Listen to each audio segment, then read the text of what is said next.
Some of the most interesting and sometimes humorous stories about my career have to do with medical situations.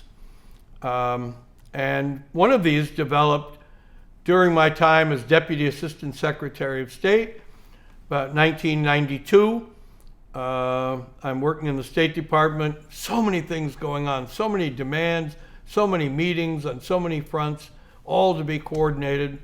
I'm working in my office on the 6th floor of the State Department, and also not only working on Vietnam and Cambodia, but also working on Philippines, where we have military base negotiations going on. So I've got to run from one to another, and I'm scheduled to fly to Paris in the afternoon and to go to meetings there, spend a day in Paris, fly back.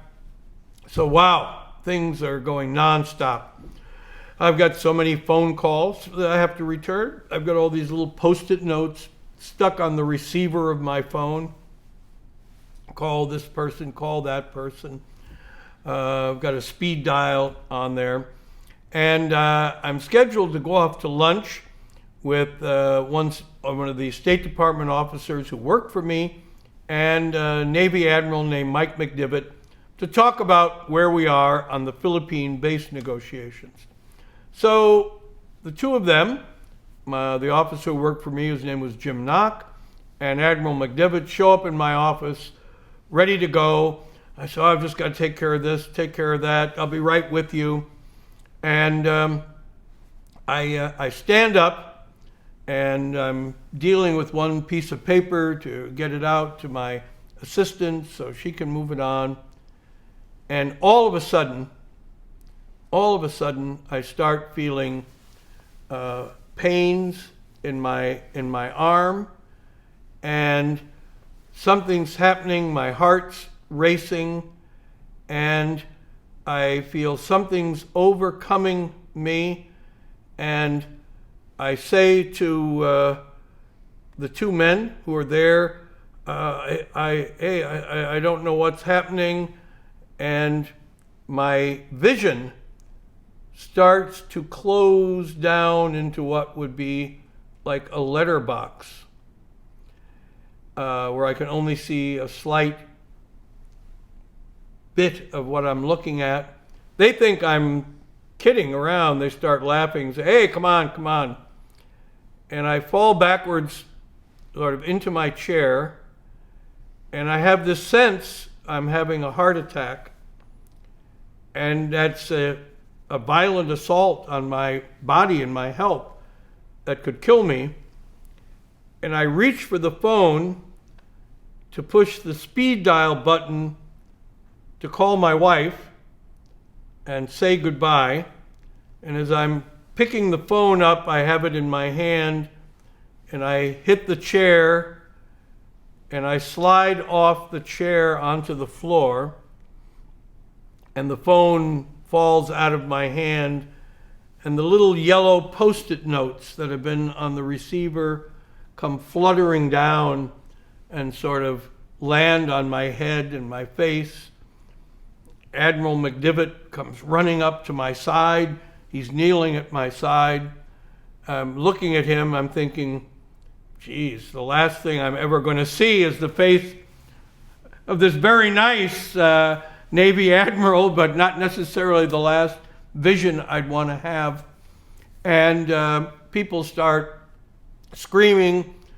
Calls go to doctors. There's a little clinic in the State Department. They come racing up to my office. A doctor comes in, is at my side, and I'm still conscious, laying on the floor. And he looks at me and is listening and taking my pulse, and he said, I don't know what's happening to you, but you're not having a heart attack. So that was reassuring. I never totally passed out. They brought in a wheelchair, put me in the wheelchair, wheeled me out, and are wheeling me down the halls of the State Department at midday there are all these officers and young officers running back and forth, bringing memos to be cleared, delivering papers and policy papers. And you're like the wounded person being taken off the battlefield, off the diplomatic State Department field where foreign policy is being made, wheeled out, and people sort of don't even stop. They just kind of glance at you. Well, you're one of the guys fallen. When it turned out, I went to heart specialists and cardiologists, and they said, well, what happened to you is you had a vasovagal reaction. I said, oh, what's that? And a vasovagal reaction is essentially when your body thinks you're having a heart attack, and your body issues an alert that said, all blood report to the heart, because your body instinctively knows that it must at all costs protect the heart. Without the heart, you can't live. Don't need your brain, you don't need your feet, don't need your hands, but you can live without those. So all the blood in your hands, in your feet, in your head, and the rest of your body starts rushing there, and your blood vessels dilate to allow as much blood as possible to get there. And so as the blood left my brain, my vision started going down. As it left my arms and my feet, I get this tingling feeling that's associated with a heart attack. But it turns out to be a false alarm.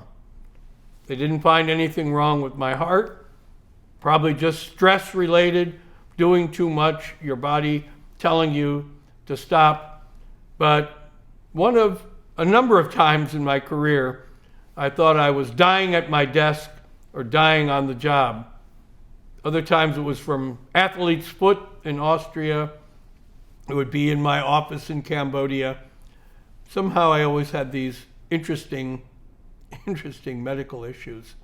This one was a false alarm.